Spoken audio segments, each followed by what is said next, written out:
কি রানী, রথটা দেখলে? হ্যাঁ, খুব সুন্দর হয়েছে। অনেক খরচও হয়েছে রথটা বানাতে। সেটাই তো মনে মনে ভাবছিলেন মহারাজ, এত খরচা করতে গেলেন কেন আপনি? না, ভাবলাম এবারেও আড়ম্বর করেই রথযাত্রা করব। সে না হয় বুঝলাম, কিন্তু মনে আছে তো এবারেও সব প্রজারা খাজনা দেয়নি। হ্যাঁ হ্যাঁ, তার উপর তো আবার ঠাকুরও বানাতে হবে। হাতে বেশি দিন সময়ও নেই মহারাজ। আচ্ছা বলছি, রথযাত্রা যদি আড়ম্বর করে পালন করেন তাহলে সারা গ্রামবাসীকেও খাওয়াতে হবে। ওরে বাবারে, কি খরচ কি খরচ! সেটা রথ বানানোর সময় খেয়াল রাখা উচিত ছিল মহারাজ। হ্যাঁ, আমার আবার খেয়াল? নিজেই নিজের খেয়াল রাখতে পারি না। আমি বুঝি আপনার খেয়াল রাখি না মহারাজ? আহা, তুমি আছো বলেই তো আমি আছি। তুমি আমি এক মন এক প্রাণে বাঁচি।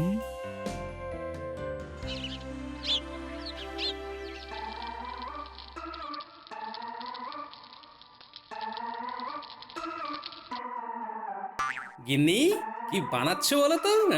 হ্যাঁ, এত সুন্দর গন্ধ বেরোচ্ছে। বলি উঠেই দেখো না। হ্যাঁ,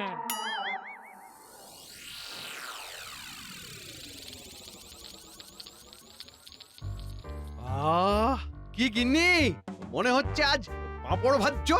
হ্যাঁ, ভাবলাম খিচুড়ি বসিয়ে দিয়ে পাঁপড় ভাজা দিয়ে খাবো। আহাহাহাহাহা! গরম গরম খিচুড়ি খেতে কি স্বাদ! গিন্নির হাতের রান্নার আবার প্রশংসা করতেই হচ্ছে আজ। সকাল সকাল প্রশংসা শুনলে কাজে লাগে না মন, মনে হয় বসে থাকে তোমার পাশে সারাক্ষণ। ভালো বলেছো। তোমার গিন্নি হয়ে এইটুকু যদি না বলতে পারি। ঠিকই তো, না হলে ভাত ডাল খাইয়ে কি লাভ হলো? কি বললে তুমি? এই না না না না, বলছিলাম ভাত ডালে খিচুড়ি হয়। চালে ডালে খিচুড়ি হয়, এখনো শিখলে না? দেখি রথ উপলক্ষে দুদিন ছুটি পাওয়া যায় কিনা। তাহলে তোমায় নিয়ে 2 দিন মায়ের বাড়ি ঘুরে আসবো। আচ্ছা আচ্ছা, দেখি দেখি মহারাজকে গিয়ে বলি। হ্যাঁ,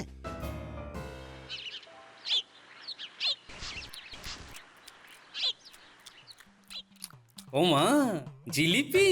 ও বাবা, এই যে দেখছি গুলটে ন্যাপলা পুঁটিয়ে এসেছিস। সেই কখন থেকে ডাকছি তোমায়। নে নে, প্রাণ ভরে জিলিপি খা, পুঁটি গুলটে ন্যাপলা খা খা। কেমন বানিয়েছি বলো বলো বলো। গিন্নি, তুমি হলে সেরার সেরা রাঁধুনি। দেখো না, গ্রামে খুব শিগগির শুরু হবে আমায় নিয়ে ফিসফিসানি। হ্যাঁ, সবাই বলবে গোপালের বউ সেরা রাঁধুনি। আর তুমি মনে মনে বলবে এটা তো আমি কবেই জানি। দিদা, জিলিপিটা যা বানিয়েছো না, উফ! জিলিপিটা পুরো টইটম্বর রসে। তাই তাড়িয়ে তাড়িয়ে খা বসে বসে। বলে, হ্যাঁ গো, এই সামনেই তো রথ গো, নাতি নাতনিদের রথ কিনে দেবে না? হ্যাঁ, আরে হ্যাঁ, দেবো না মানে? নিশ্চয়ই দেবো। আমার ছোট্ট সোনারা সব। আরে সব কটা যেন এক একটা হিরে টুকরো।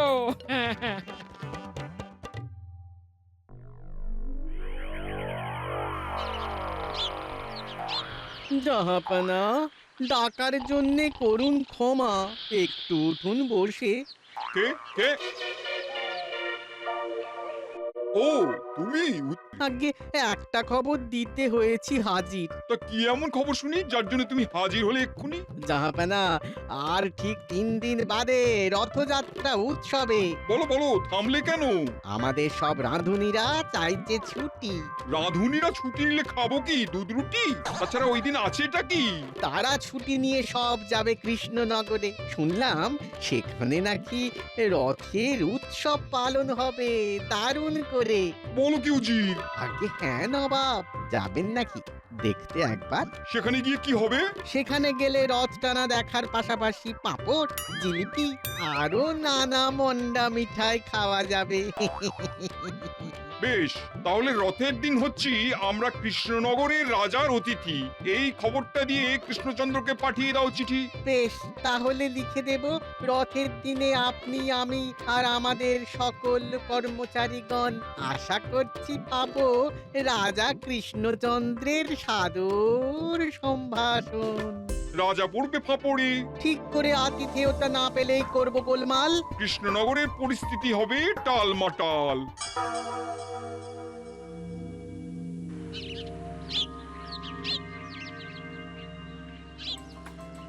সুপ্রভাত হে আমার প্রিয় সভাসদেরা। সুপ্রভাত। তারপর সকলের খেয়াল আছে তো? আর 3 দিন বাদে কি? রথযাত্রা। মহারাজ, আমাদের এই বছরে কি রথযাত্রা বড় সড়ো করে হবে? রাজকোষের যা অবস্থা, এরপরেও তুমি একথা বলো কি করে গোপাল? দেখো গোপাল, আমি এই বছরেও রথযাত্রা মহা সমারোহে পালন করতে চাই। কিন্তু মহারাজ, রাজকোষের তো করুণ হাল। তোমাদেরকেও একটা কথা জানানোর আছে। আমি ইতিমধ্যেই একটা বড়সড় রথ বানিয়ে নিয়েছি। আসলে চমক দেব বলেই এই কথাটা চেপে রেখেছিলাম। আগে ওই বড় সড়ো করে রথ বানানো, আড়ম্বরে রথযাত্রা পালন করা তো রাজবাড়ির ঐতিহ্য। কিন্তু আমি ভাবছি শুধু ভাবলে তো হবে না গোপাল, এখন কাজও করতে হবে। তোমরা আমাকে বলো তো, পুরো অনুষ্ঠানটা এবারে স্বল্প খরচে ঘটা করে কি করে করা যায়? রথ বানানো হলেও এখনো নিশ্চয়ই ঠাকুর করা বাকি। এবারেও গোটা রাজ্যবাসীদেরও তো খাওয়াতে হবে নাকি? এখন কি করি বলো তো? তোমরাই তো আমার বল ভরসা। দেখছি মহারাজ। আমি দেখছি মহারাজ, উপায় ঠিক বার করবই। মহারাজ, নবাবের চিঠি এসেছে। নবাবের চিঠি?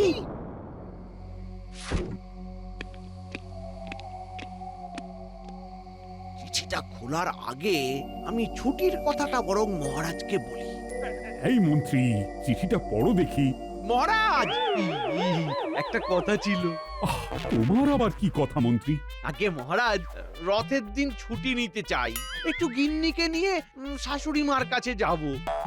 হ্যাঁ, নবাবের চিঠি এসেছে আর তুমি কিনা রথের দিন ছুটি চাইছো? জ্বালা রে বাবা। এই জ্যোতিষী, নবাবের চিঠি খুব একটা ভালো বার্তা আনেনি। কি সর্বনাশ! পড়ো মন্ত্রী, পড়ো।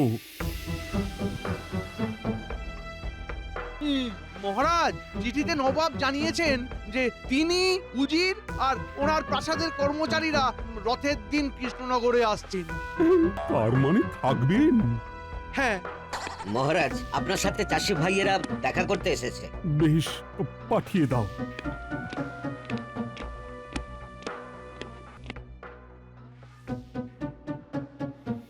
মহারাজ, দেখলাম অনেক বড় রথ হয়েছে, এবারে আমাদেরও একটু দেখুন। মহারাজ, আমরা তো এবারে না খেতে পেয়ে মরে যাব মহারাজ। মহারাজ, জানেনই তো এই কটা মাস না ফসল ফলাতে পেরে আমাদের কি করুণ হাল হয়েছে। সবই বুঝছি, কিন্তু তোমরা খাজনা দাওনি বলেই তো আমারও তো রাজকোষের বাজে অবস্থা। দয়া করে এইভাবে মুখ ফিরিয়ে নেবেন না, আমাদের রোজগারের কিছু একটা বন্দোবস্ত করে দিন মহারাজ, তাহলে আমরাও খাজনা দিতে পারবো। তোমরা শান্ত হও আর এখন যাও, মহারাজ দেখছেন কি করা যায়। সকলেই দেখছো তো আমার এখন কি অবস্থা। একে আসছেন নবাব, তার উপরে প্রজাদের দূর করতে হবে দুরবস্থা, ওদিকে ঠাকুর বানাতেও হবে, সব মিলিয়ে নিতে হবে চট জলদি কোনো ব্যবস্থা। বলো মন্ত্রী, বলো গোপাল, কিভাবে কি হবে? আগে মহারাজ, আমায় কিছু থলি মোহর দিয়ে দিন, তাই দিয়ে আমি সব ব্যবস্থা করে দেব। হ্যাঁ মন্ত্রী মশাই, আপনাকে কথলি মোহর দিয়ে মহারাজ আবার ভাবতে বসুন এই ব্যাপারটা নিয়ে। আমি কাজের কাজ করি, তোমার মতো বাজে কবিতা বলি না। বাজে কবিতা বলতেও লাগে ছন্দ, আপনার তো তাও নেই। অবশ্য আমারও নেই কোনো ধন্দ। দেখুন মহারাজ, আমার সাথে এক পোটর চেনা আছে, সে ঠাকুর গড়ে দেবে। মানে কালকে ভোরেই আমি তাকে ডেকে কথা বলে নিচ্ছি। তারপরে রথ যেহেতু টানা হবেই, সেক্ষেত্রে আপনি রাজ্যের সকলকে বলুন যে যা মুখরোচক খাদ্য বানাতে পারে সেই সবের পসরা নিয়ে আমাদের দ্বারা আয়োজিত খাদ্য মেলায় যাতে চলে আসে। তার মানে তুমি বলছো আমাদের এখানে রথযাত্রা উপলক্ষে খাদ্য মেলার আয়োজন করতে? আজ্ঞে মহারাজ, খাবারের দোকান দিলে ওদেরও আয় হবে, আর আয় হলে রাজকোষ আবার ভরে উঠবে। নবাব, উজির ও তাদের কর্মচারীরাও নানা ধরনের ওই মুখরোচক খাবার খেয়ে খুশি হবেন। খাদ্য মেলায় পাঁপড়, মিষ্টি, জিলিপি, চপ, সিঙ্গারা। নবাবকে বলবেন, আহা কি খাদ্য মেলার না আয়োজন করেছো তোমরা। মহারাজ মহারাজ আমার কথাটা শুনুন, এসবে কাজ হবে না। আমায় কথলি মোহর দিন, আমি সব করে দেব। মহারাজ, মন্ত্রী মশাইকে বরং আপনি ছুটি দিয়ে দিন। সেই ভালো, আর সব ব্যবস্থা তো তুমিই করছো। হ্যাঁ মহারাজ। মন্ত্রী, রথের দিন তুমি বরং ছুটিটা নিয়েই নাও। আসলে তোমার তো কোনো কাজও নেই। গোপাল গোপাল, ভুলে যেও না যে আমি কিন্তু মন্ত্রী। রাজসভায় সবার সামনে আমায় অপমান করে তুমি ভালো করলে না মোটেও। এই যে এখন বরং আসুন, আমাদের অনেক কাজ পড়ে আছে। তোমায় আমি দেখে নেবো গোপাল।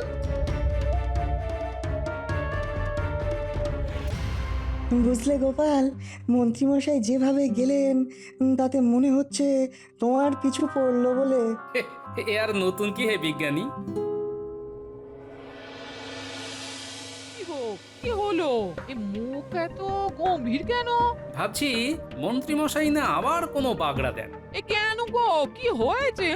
এবারেও মহারাজ রথযাত্রা মহা সমারোহেই করবেন, বুঝলে?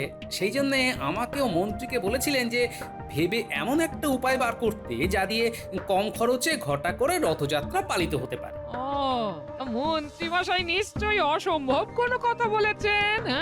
হ্যাঁ, তাছাড়া আবার কি? শেষে আমিই পরিকল্পনা করলাম।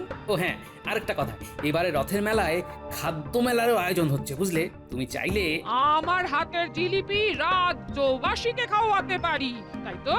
হ্যাঁ। বেশ, তবে তোমায় আমি বলছি, যার স্বভাবই হলো মানুষের পেছনে লাগা, সে কিন্তু সেটাই করবে। সজাগ থাকো। সে তো বটেই, এদিকে আমারও এত কাজ।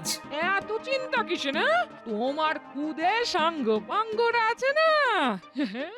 হ্যাঁ, ওদেরকেই বলি বরং।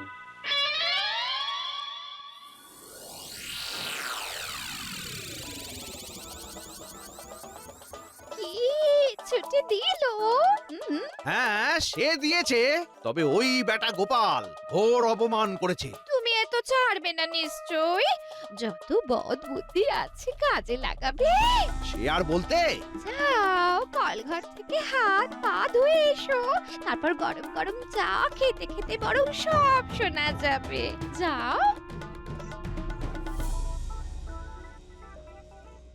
শোন, বলছি কি, আমার এখন কাজের খুব চাপ, তাই তোরা মন্ত্রীর বাড়িতে গিয়ে একটু নজর রাখতো। ওরে বাবা, তার মানে সে আবার কোনো বদমাইশি করবে মনে হচ্ছে। ওই জন্যই তো তোদের নজর রাখতে বলছি। তুমি কোনো চিন্তা করো না, আমরা এক্ষুনি যাচ্ছি। এই সাবধানে যাস বাবারা, সাবধানে যাস। তুমি চিন্তা করো না দিদা, একদম বিড়ালের মতো পা টিপে টিপে যাবো।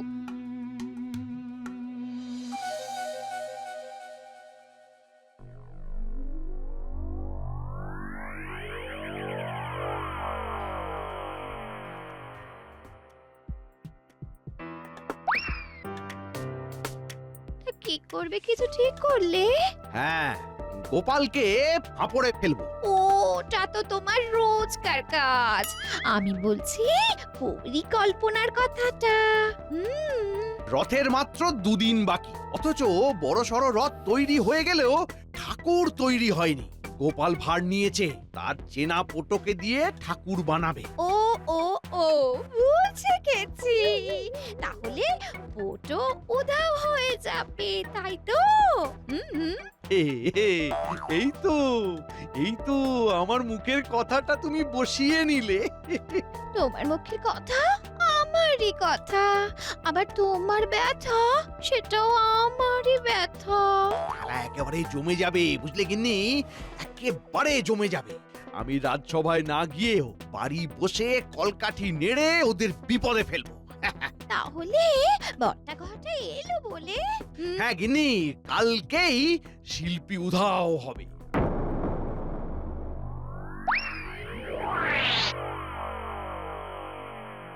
কি বলছিস? পটোকে উধাও করবে বললো? হ্যাঁ দাদু, নিজের কানে শুনলাম। আচ্ছা, তাহলে তো আমায় এক্ষুনি উল্টো কোনো চালের কথা ভেবে রাখতে হচ্ছে। ওদের ছেলে মেয়েগুলো এত যে খাটলো, ওদের কিছু একটা দেবে না?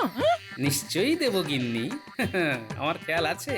এই ঝামেলাটা কাটলেই ওদের জন্য রথ নিয়ে আসবো।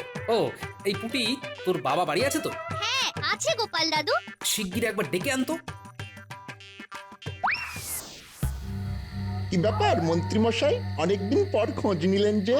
নিশ্চয়ই ওই ভাঁড়টাকে বেকায়দায় ফেলতে হবে। বাজে কাজ ছাড়া তোদের আর মনে পড়ে না রে।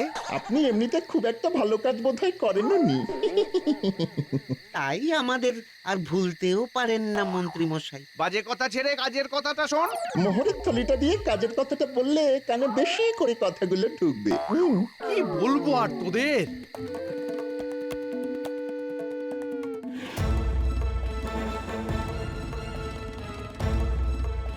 কাজের কথা বলুন মন্ত্রী মশাই, কাজের কথা বলুন। শোন, কালকে ভোর থেকে গোপালের বাড়ির আশেপাশে ওঁত পেতে থাকবি। কালকে সকালে ওর বাড়িতে পোটো আসবে, ওর সাথে কথা বলে যেই পোটো বেরোবে ব্যাটাকে গুম করে নিবি, ব্যাস। পোটো কি গোপালের মূর্তি? তার যত বাজে কথা, যা বললাম তাই করবি। মনে রাখিস, মোহরের থলি দুখানা মুখ দেখে দিইনি।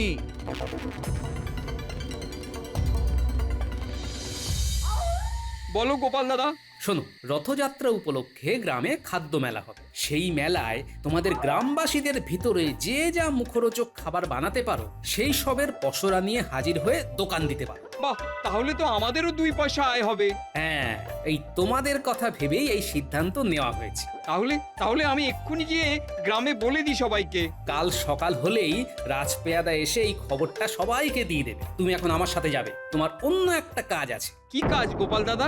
শোনো, মহারাজ আমাকে যেহেতু রথযাত্রার সব ব্যবস্থার ভার দিয়েছেন, সেহেতু মন্ত্রীমশাই রেগে গেছেন আর আমায় ফাঁপড়ে ফেলতে চাইছেন। উনি চাইছেন আমি যে পোটোকে দিয়ে ঠাকুর বানাতে চাইছি তাকে গুম করে দিতে। তা আমায় কি করতে হবে গোপাল দাদা? তোমায় একটু কষ্ট করে পোটোর ছদ্মবেশ ধরতে হবে, বুঝলে?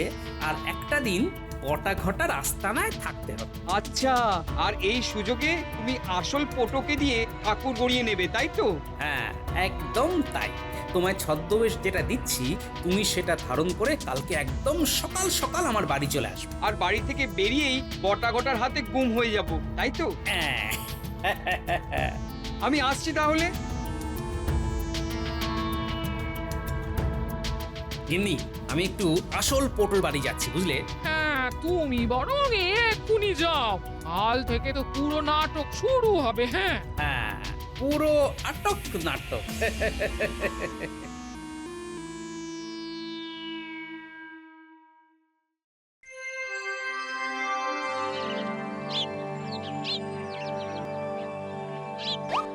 কিরে, কখন আসবে? কি করে জানবো? আমাকে বলেছে নাকি? এমন খিচুচ্ছিস কেন? তা কি করবো বল?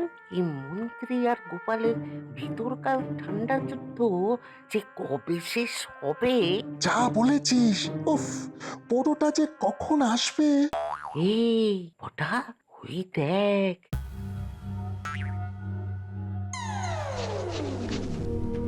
হ্যাঁ হ্যাঁ, গোপালের বাড়ির সামনেই দাঁড়ালো। তার মানে এই সেই ফটো। চল পটা, বেটাকে গলায় গামছা চাপা দিয়ে ধরি। দূর গাদা, গলায় গামছা চাপা না, মুখে গামছা চাপা দিতে হবে। ও ও হ্যাঁ হ্যাঁ হ্যাঁ হ্যাঁ, তাহলে বেটা বেরোলেই মুখে মাটি চাপা ধরি, ওই গামছা চাপা দিব। হ্যাঁ, ঘটা, চল চল, ফটো বেরিয়েছে। চল সে চল। হিংসা।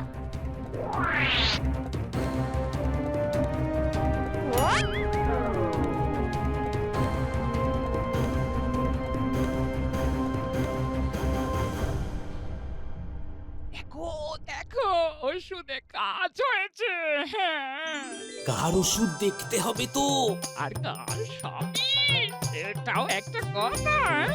আর একটু সকাল হলেই রাজপ্রাসাদে ছুটতে হবে। তুমি কি আজই সকলকে এই মন্ত্রী মশাইয়ের বদমাইশিটা বলে দেবে? হ্যাঁ, না, কালকে একদম হাতে নাতে সবাইয়ের সামনে হাতে হাড়ি ভাঙবো।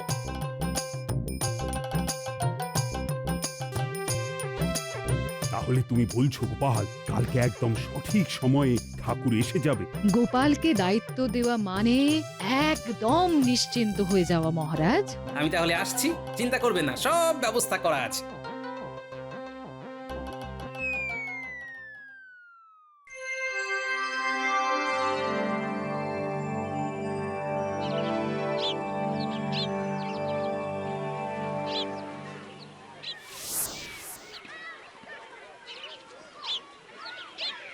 কি কৃষ্ণচন্দ্র, টানবে কখন রথ?